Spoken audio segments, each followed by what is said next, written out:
One India Kannada YouTube ಚಾನಲ್ಗೆ ಸ್ವಾಗತ. ನಾನು ಸಂದೀಪ್. ಗುಂಡ್ಲುಪೇಟೆ ಚುನಾವಣೆ ನೀತಿ ಸಂಹಿತೆಯನ್ನು ಉಲ್ಲಂಘಿಸಿದ ಬಿಜೆಪಿ. ಹೌದು, ಏಪ್ರಿಲ್ 9 ಭಾನುವಾರದಂದು ನಡೆಯಲಿರುವಂಥ ಗುಂಡ್ಲುಪೇಟೆ ಉಪಚುನಾವಣೆಗೆ ಸಂಬಂಧಿಸಿದಂತೆ ನೀತಿ ಸಂಹಿತೆಯನ್ನು ಉಲ್ಲಂಘಿಸಿದ ಆರೋಪದ ಮೇಲೆ ಬಿಜೆಪಿ ಅಭ್ಯರ್ಥಿ ವಿರುದ್ಧ ಪ್ರಕರಣವನ್ನು ದಾಖಲಿಸಲಾಗಿದೆ.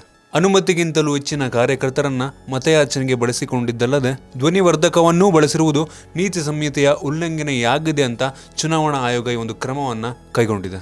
ಮಾರ್ಚ್ 22ರಂದು ಬಿಜೆಪಿ ಪಕ್ಷದ CS ನಿರಂಜನ್ ಕುಮಾರ್ ಅವರ ಪರವಾಗಿ ಬಿಜೆಪಿ ರಾಜ್ಯಾಧ್ಯಕ್ಷರಾದ BS ಯಡಿಯೂರಪ್ಪನವರು ಮತ್ತು 100ರಿಂದ 150 ಕಾರ್ಯಕರ್ತರೊಡನೆ ಮತಯಾಚಿಸಲು ಗುಂಡ್ಲುಪೇಟೆ ಜಾಕೀರ್ ಹುಸೇನ್ ಬಡಾವಣೆಯಿಂದ ಮಹಾದೇವ್ ಪ್ರಸಾದ್ ನಗರದವರೆಗೆ ತೆರಳಲು ಚಾಮರಾಜನಗರ ತಾಲೂಕು ಯುವ ಮೋರ್ಚಾ ಮತ್ತು ಜಿಲ್ಲಾ ಪ್ರಧಾನ ಕಾರ್ಯದರ್ಶಿ ರಾಜಶೇಖರ್ ಮೂರ್ತಿಯವರು ಅನುಮತಿಯನ್ನ ಪಡೆದಿದ್ರು. ಆದರೆ ಅನುಮತಿಯನ್ನ ಪಡೆದಿರುವ ಸಂಖ್ಯೆಗಿಂತ ಹೆಚ್ಚು ಅಂದರೆ 600ರಿಂದ 700 ಕಾರ್ಯಕರ್ತರು ಭಾಗವಹಿಸಿದ್ರು. ಕಾಲ್ನಡಿಗೆಯಲ್ಲಿ ತೆರಳಿ ಮತವನ್ನು ಯಾಚಿಸುವುದಾಗಿ ಅನುಮತಿಯನ್ನು ಪಡೆದು ವಾಹನಕ್ಕೆ ಧ್ವನಿವರ್ಧಕವನ್ನು ಅಳವಡಿಸಿಕೊಂಡು ಮತಯಾಚನೆಯನ್ನು ಮಾಡಿದ್ದಾರೆ.